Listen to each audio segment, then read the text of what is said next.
Well, April is National Poetry Month, and my next guest is Roger Housden, author of the best-selling 10 Poems series, and his latest book is 10 Poems for Difficult Times. Welcome to Bay Area Focus. Thank you. Thanks for being here to do. The book was just published, so congratulations on that. Yeah. Tell us a little bit about it and the importance of poetry. Well, let me tell you first of all why I did this book, because I haven't done a 10 Poems series book. I mean, there are, I think, 7 books in my 10 Poems series. The first one was 15, 16 years ago. And the last one was about 5 or 6 years ago. And I thought that was over for me. But then the election happened in 2016. And with all the divisiveness and angst that happened out of that, like so many other people, I thought, you know, how can I respond to this? So when you're saying difficult times, you're talking in the world and also in people's personal lives? Exactly.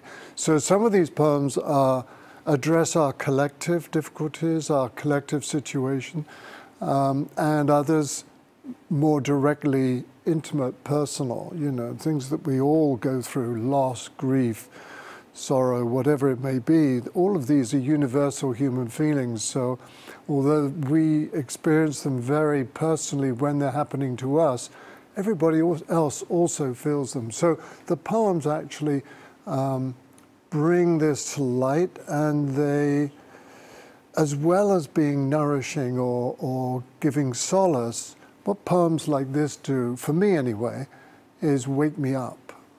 I mean, they really, you know, a poem is like like the essence of something, and because after all, a poem is usually very short, just a few lines, so you've got to get in those few lines and those words exactly what it is you're trying to express. So they're like little nuggets of wisdom when they're really good poems. Absolutely. So you chose 10 poems for this book, 10 Poems for Difficult Times. And would you mind reading one for us? Sure, sure. There's a poem in here by the wonderful poet called Jack Gilbert, who died about a year or two ago, a couple of years ago. And he wrote a poem called A Brief for the Defense. Remember, this is about difficult times. How do we respond with both personal and also our collective difficulties? So he wrote a poem called A Brief for the Defense, and it's in the defense of our capacity for joy.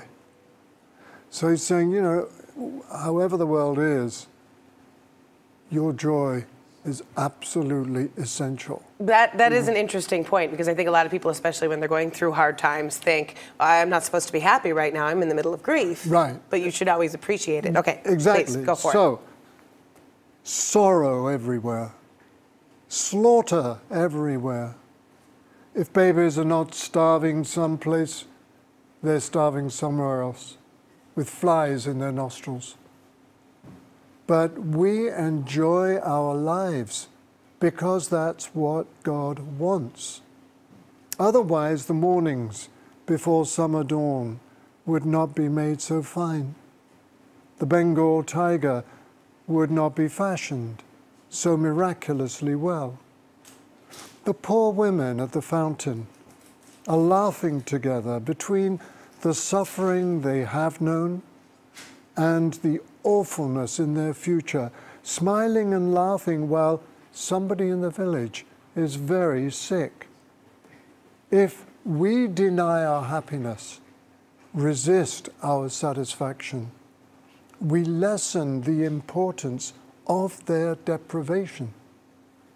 We must risk delight.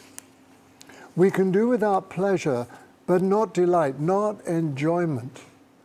We must have the stubbornness to accept our gladness in the ruthless furnace of this world, to make injustice the only measure of our attention is to praise the devil.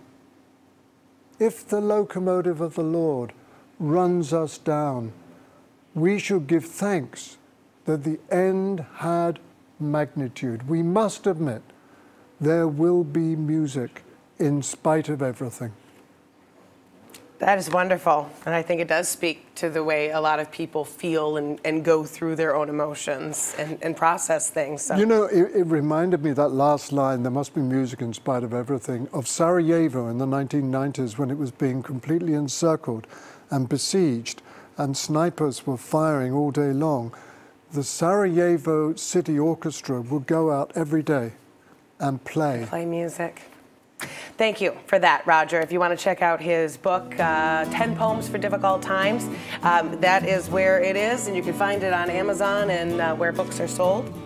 Thanks for joining us for Bay Area Focus. We'll be back next week.